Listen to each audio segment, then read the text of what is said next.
आज हम बात करेंगे रिगर इंटरव्यू के बारे में। बहुत सा ऐसा कमेंट आता है कि रिगर इंटरव्यू के बारे में बताइए। तो इसके पहले भी जो है मैं 3-4 वीडियो शायद बना चुका हूँ रिगर इंटरव्यू के बारे में, कि जब हम इंटरव्यू देने जाते हैं तो किस तरह का जो है क्लाइंट जो है सवाल पूछता है, किस तरह का क्वेश्चन पूछता है, इंटरव्यू में क्या क्या होता है, ये सब के बारे में मैं वीडियो बनाया हूँ। और इसका जो इससे जो पिछला वीडियो मैं बनाया था वो भी इसी पर है। और फिर मैं जो है रिगर इंटरव्यू के बारे में ही बात करूंगा कि रिगर इंटरव्यू के बारे में जो है जो क्लाइंट आता है वो क्या पूछता है, क्या करता है, किस तरह से जो है सवाल पूछता है, किस तरह का उसका क्वेश्चन होता है, किस किस चीज़ से रिलेटिव जो है वो क्वेश्चन करता है। तो उसी के बारे में आज हम बात करेंगे। और जब आप काम करने जाते हैं तो जो हम बॉक्स, जो लकड़ी का बॉक्स आता है, उसको जब हम लिफ्टिंग करते हैं तो उसमें कुछ मार्क दिया होता है। शायद बहुत सा ऐसा रिगर्स हैं जो उसको ध्यान नहीं देते हैं, तो वो भी जानना ज़रूरी है। जैसे कि कोई अगर आप बॉक्स लिफ्ट करने जाते हैं तो उस पर देखिएगा, उस पर एक प्लस का मार्क देके और ऐसे राउंड मारा होता है, उसका मतलब क्या होता है। उसके बाद एक ग्लास रहता है जो कि सीधा रहता है, ऊपर की तरफ बॉक्स जो है, बॉक्स के ऊपर की तरफ ऐसे सीधा ग्लास रखा हुआ उसमें उसका पिक्चर रहता है, उसका मतलब क्या हुआ। एक अम्ब्रेला रहता है यानी छाता रहता है, उसका मायने क्या हुआ। उसके बाद एरो का मार्क रहता है ऊपर के तरफ में, उसका मतलब क्या हुआ।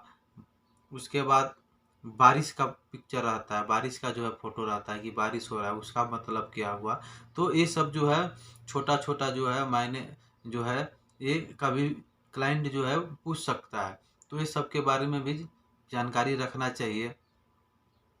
तो हम यही सब इस वीडियो के माध्यम से जानेंगे कि मतलब जो है इंटरव्यू में जो है क्लाइंट क्या पूछता है। तो हम जो है शुरू करते हैं कि जो क्लाइंट जो है इंटरव्यू में क्या पूछता है। वो क्रेन के बारे में पूछता है कि क्रेन जो है वो कितने तरह तरह का होता है, क्रेन से जो आप काम करेंगे वो किस तरह से करेंगे, क्रेन जो है क्रेन के लगाने के पहले, क्रेन लगाने के पहले हम क्या करेंगे, क्रेन पे कौन कौन सा आदमी काम कर सकता है, उस पर कौन सा आदमी सिग्नल दे सकता है। तो ये सब के बारे में हम बात करेंगे। तो जो है क्रेन पे जो है कभी भी जो ऑपरेटर होता है वो सर्टिफाइड ऑपरेटर होता है, उसके पास कार्ड होता है, वही जो है क्रेन पे ऑपरेटिंग कर सकता है। उसके बाद जो रिगर होता है उसको भी सर्टिफाइड होना जरूरी होता है, वो भी अगर सर्टिफाइड है तभी वो सिग्नल दे सकता है। अगर एक क्रेन पे 4 रिगर है तो 4 रिगर है, वो चारों रिगर सिग्नल कभी नहीं देगा, उसमें से एक ही आदमी सिग्नल देगा जो सर्टिफाइड है, जिसके पास ट्यूबी कार्ड है वो जो है सिग्नल देगा। रह गई बात, अब इसमें बोलेगा कौन सा ऐसा सिग्नल जो है वो कोई भी दे सकता है। तो एक इमरजेंसी सिग्नल जो होता है वो कोई भी आदमी दे सकता है, चाहे वो सर्टिफाइड रिगर हो, चाहे हेल्पर हो, चाहे फोरमैन हो, सुपरवाइजर हो, जो भी हो।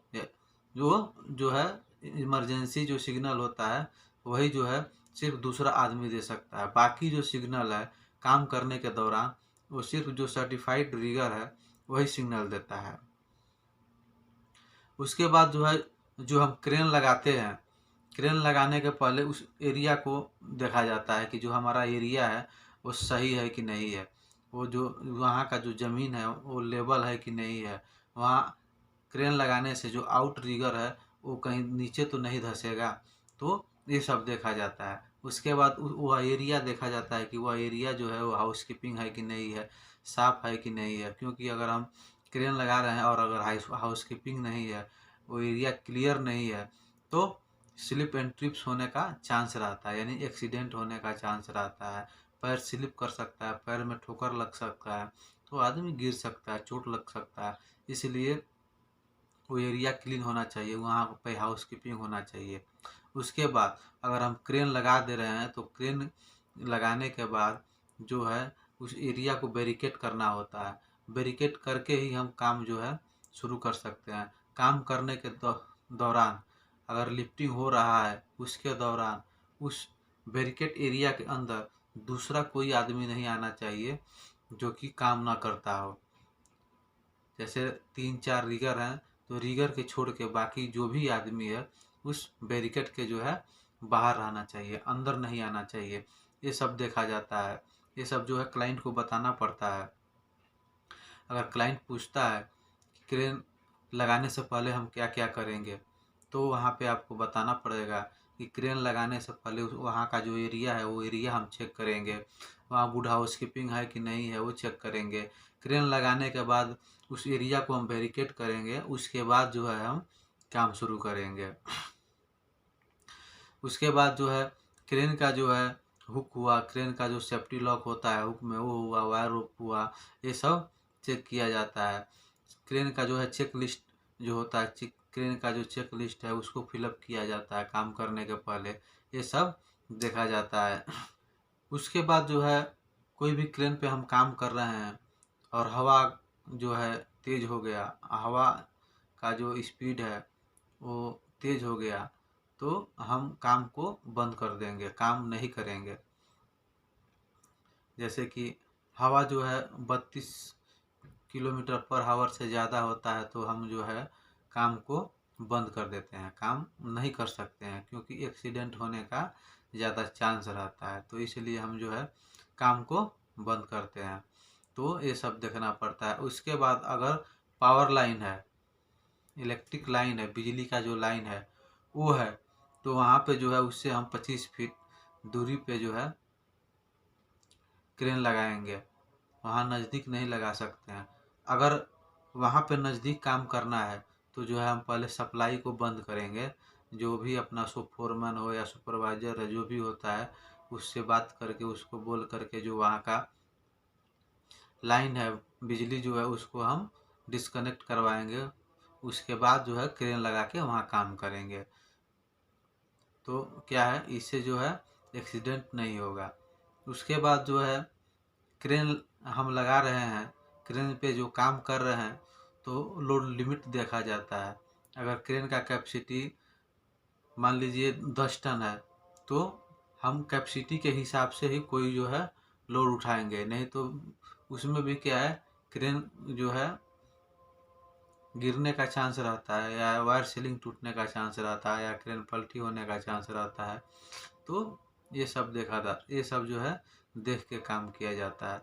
तो ये सब जो है क्रेन के बारे में अगर क्लाइंट पूछता है कि आप क्रेन पे काम करेंगे तो क्या क्या करेंगे, क्रेन पे काम करने से पहले क्या क्या देखा जाता है, तो ये सब बताना पड़ेगा कि सर क्रेन पे हम काम करने से पहले जो है उसका एरिया देखेंगे, क्रेन लगाने से पहले क्रेन का एरिया देखेंगे कि जो हमारा आउट रिगर है वो सही जगह पे बैठ रहा है कि नहीं बैठ रहा है। उसके बाद उसको वेरिकेट करेंगे, वेरिकेट करने के बाद जो है लोड देखेंगे, लोड देखने के बाद लोड के हिसाब से हमारा जो कैपेसिटी बन रहा है, क्रेन का जो कैपेसिटी बन रहा है कि नहीं बन रहा है वो देखेंगे। वो देखने के बाद ही जो है हम काम लिफ्टिंग है वो लिफ्टिंग करेंगे।